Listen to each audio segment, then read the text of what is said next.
মা বাবার সাথে ঢাকায় বসবাস করে সোফিয়া। স্বভাবে কিছুটা উগ্র, ধর্মীয় চর্চা একেবারে নেই বললেই চলে। গতকাল কনসার্ট শুনে গভীর রাতে বাসায় ফিরে আজ বেলা 10টা অবধি ঘুমোচ্ছে সে।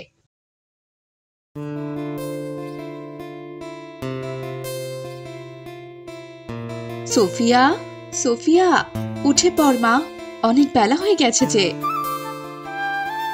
উফ মা, সকাল সকাল কি হয়েছে? কি হয়েছে মানে? তুই কি ভুলে গেছিস মা, আজ আমরা সুন্দরপুর যাচ্ছি। সুন্দরপুর?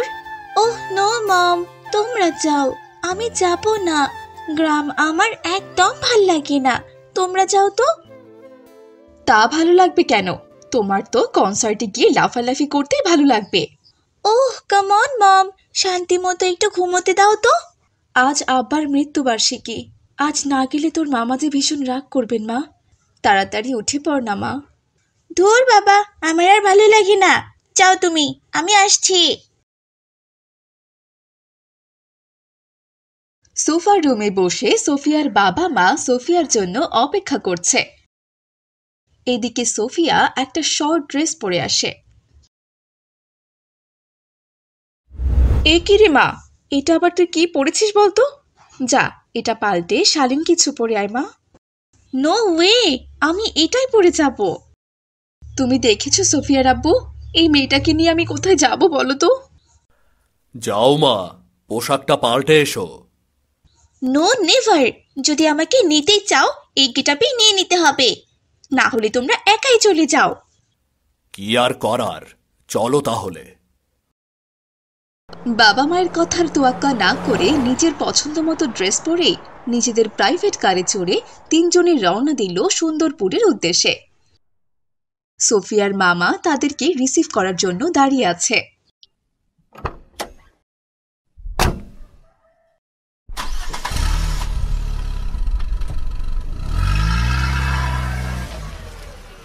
আসসালামু আলাইকুম দুলা ভাই। ওয়ালাইকুম আসসালাম। কেমন আছো বুবু? আলহামদুলিল্লাহ, ভালোই আছি রে ভাই। কি রে মা, তুই কেমন আছিস? কত বড় হয়ে গেছিস তুই। ভালো আছি মামা।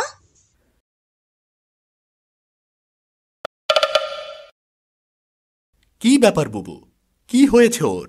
সোফিয়া এভাবে চলে গেল কেন?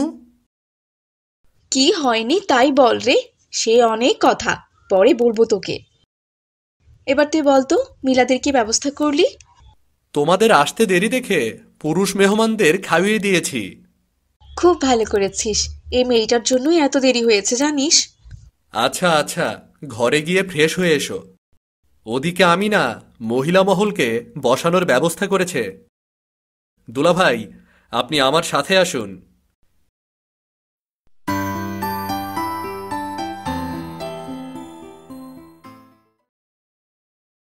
আসসালামু আলাইকুম। ওয়ালাইকুম আসসালাম, কেমন আছো ভাবি? আলহামদুলিল্লাহ, আমরা সবাই ভালো আছি।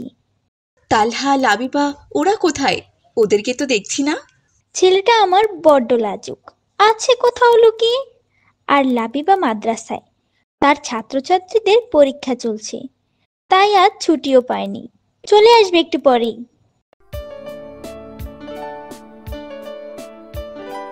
আসসালামু আলাইকুম ফুপি। ওয়ালাইকুম আসসালাম, তোর কথাই তো হচ্ছিল রে মা।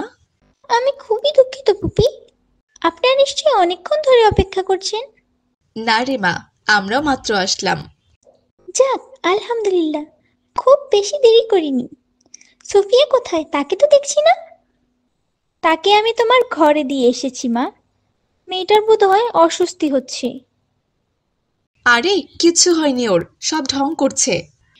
কেন ফুপি, কি হয়েছে? রুমে গেলেই বুঝতে পারবি। আল্লাহ তাআলার দরবারে কান্নাকাটি করে মাতৃত্বের স্বাদ তো পেয়েছি, কিন্তু সেই সন্তানকে আমি সঠিক পথে বড় করতে পারিনি রে মা। কিন্তু কেন পারলে না বুবু? দুলাভাই, আপনি অন্তত কিছু বলুন না। আমি আর কি বলবো, সারাদিনে মেয়েটাকে কতক্ষণই বা কাছে পাই আমি। তোমার বুবু ঘরে বসেও তো কোনো সুশিক্ষা দিতে পারেনি, একটা উগ্র মেয়ে তৈরি করেছে। দোষটা আসলে কার? সবই হয়তো আমাদের নসিবের দোষ। নসিব তো বটেই, কিন্তু তোমাদেরও দোষ ছিল। শহুরে বানাবে বলে মেয়েটাকে নিয়ে তোমরা কখনো গ্রামেও আসোনি। কি করে আসবো বলতো? তোর দুলাভাইকে বললেই তো সবসময় ব্যস্ততা দেখাতো। এখন আর কি, নিজেদের ভুলের সাজা গুনবে।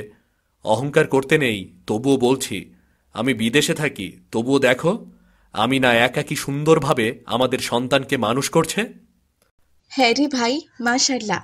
আমাদের লাবিবার চাল চলন, আচার আচরণ দেখলে চোখটা একদম জুড়িয়ে যায়। জাজাকাল্লাহ খায়রান। শোনো বুবু, ও লাবিবার সাথে কিছুদিন ওঠা বসা করুক। আমার বিশ্বাস যাওয়ার সময় তুমি অন্য একটা সোফিয়াকে নিয়ে যাবে, ইনশাল্লাহ। তাই যেন হয় আল্লাহ। এদিকে সোফিয়া লাবিবার রুমে শুয়ে শুয়ে মোবাইলে গান শুনছে। লাবিবা আর তালহা রুমে প্রবেশ করে। হ্যালো লাবিবা আপু।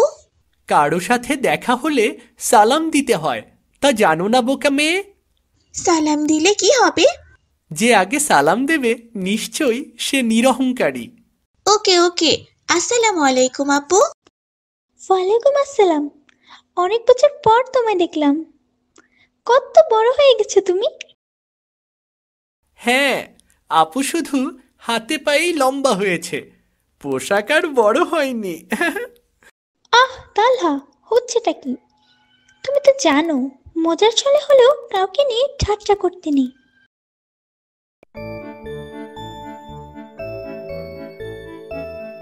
মায়েরা আমার, চলে এসো, তোমাদের খাবার পরিবেশন করা হবে। জি আমি জান, আসছি। সোফিয়ার নানার মৃত্যুবার্ষিকী দোয়া শেষে পার্টিতে বসে কয়েকজন মহিলা খাবার খাচ্ছে।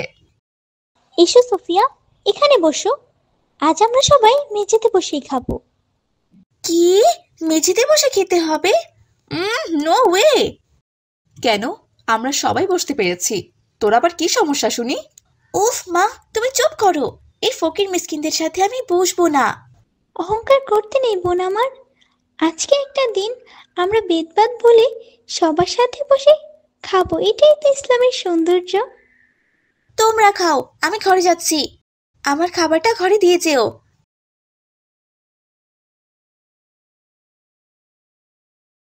খাবার শেষ করে লাবিবার মা লাবিবাকে বলে, লাবিবা শোনো মা, আমাদের পাশের বাসার হালিমা চাচিকেও তো আমি দাওয়াত করছিলাম। উনি অসুস্থ, তাই আসতেও পারে নাই। একটু কষ্ট করে ওনাকে ভাত আর একটু মাংস দিয়ে আসো।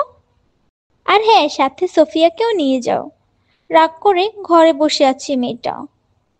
এরপর লাবিবা আর সোফিয়া টিফিন করে খাবার নিয়ে হালিমা চাচির বাড়ির উদ্দেশ্যে চলে যায়। হালিমা দাদি, মা তোমার জন্য খাবার দিছে, খেয়ে নিও। আচ্ছা ঠিক আছে, খেয়ে নেব। আচ্ছা, সাথে আবার এই মেয়েটা কে বলো তো? এটা আমার ফুফাতো বোন সোফিয়া। হায় আল্লাহ, এটা কিনা জোহরার মেয়ে। তা বোন, তুমি এত ছোট কাপড় কেন পরেছো? তুমি তো কোরআনের হাফেজা হবার কথা। তোমার জন্মের আগে তো তোমার মা আল্লাহর কাছে প্রতিজ্ঞা করেছিল। কি বলছেন কি আপনি দাদি? আমি কোরআনের হাফেজা হব কেন? আমি তো ইংলিশ মিডিয়ামে পড়াশোনা করি। আর তাছাড়া কোরআনের হাফেজা হয়ে ওসব বোরখা পরে চোখ মুখ বেঁধে থাকতে পারবো না আমি বাবা। আমি তো শহরে থাকি। আমি যথেষ্ট স্মার্ট মেয়ে। দেখো বোন, এখানে স্মার্ট আনস্মার্টের কথা হচ্ছে না। আচ্ছা, তুমি ঠান্ডা মাথায় একটা কথা চিন্তা করো তো। তুমি যে এসব ছোট কাপড় পরে বেড়াচ্ছ, তাতে কার লাভ হচ্ছে?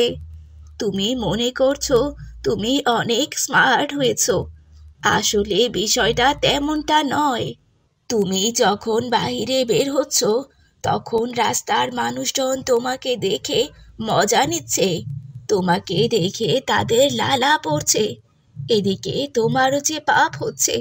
স্মার্টনেস দেখাতে গিয়ে পাপ কামাই করছো তুমি, আর ফাঁকা ফাঁকা মানুষ মজা নিচ্ছে। কি বলছেন কি আপনি দাদি এসব? এমন করে তো আমি এর আগে কখনো ভাবিনি। হ্যাঁ বোন, আমরা পর্দাহীন নারীরাই যে জাহান্নামী। মারা গেলে তো কবরে তোমাকে একাই হিসাব দিতে হবে। তোমার সাথে তো আর কেউ কবরে যাবে না। তাহলে স্মার্টনেস তুমি কাকে দেখাচ্ছ বলো তো? কে স্মার্ট বলল আর কে আনস্মার্ট বললো সেটা না ভেবে কবরে কি হিসাব দেবে সেটা ভাবাটা সবচেয়ে বেশি জরুরি। হ্যাঁ বোন আমার, এটাই সঠিক কথা। মানুষের কথা ভেবে, সমাজের কথা ভেবে স্মার্টনেস দেখাতে গিয়ে আমরা পাপ কামাই করছি। আমাদের পর্দা করতে হবে, কবরে নিজের হিসাব নিজেকেই দিতে হবে। তোমরা ঠিক কথাই বলেছ, আমরা স্মার্টনেস দেখাতে গিয়ে পাপ কামাই করছি। আমি সত্যি অনেক বড় ভুল করেছি। এখন তাহলে আমার কি করা উচিত? তোমার তওবা করা উচিত, আল্লাহর কাছে মাফ চাওয়া উচিত, আর আল্লাহর কাছে প্রতিজ্ঞা করা উচিত যে হে আল্লাহ, আমি ইসলামের পথে থাকতে চাই, আমাকে সকল পাপ থেকে বিরত থাকার তৌফিক দান করুন আপনি। ঠিক আছে দাদি, আমার ভুল ভেঙে গেছে। আমি এখন থেকে নিয়মিত সালাত আদায় করব আর পরিপূর্ণ পর্দা করব ইনশাআল্লাহ। চলো আপু, এই খুশির খবরটা ফুফুকে দিতে হবে। তুমি যে আল্লাহর পথে ফিরে এসেছো